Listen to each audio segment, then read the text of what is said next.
Hindi tinago ng mga kontra sa pagbalik ang kanilang disgusto. Sa usapin ng judiciary, nire-remand ang kaso pabalik sa lower court for further proceedings. Kaya po, I cannot accept this kind of wording.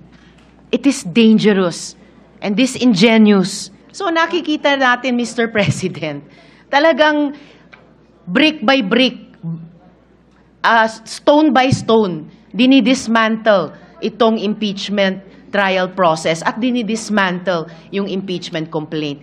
It's addressable by an advisory. Hindi ko nakikita bakit dinadala kami sa dismissal, remand, return, whatever is the term, Mr. President. Hindi ko alam bakit kailangan tayo bakit ba tayo namimilipit na ipasok ang isang word that is a synonym or can mean dismissal. I do not understand. Kung hindi naman po makakadelay ang pagre-remand, bakit hindi na lang ho natin ituloy yung trial proper at doon na ho natin pag-usapan ho to?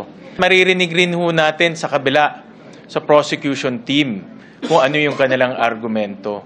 Dahil kung ito ay ibabalik ho natin by remanding, I'm sure isa-certify rin ho nila na ito ay constitutionally sound. No?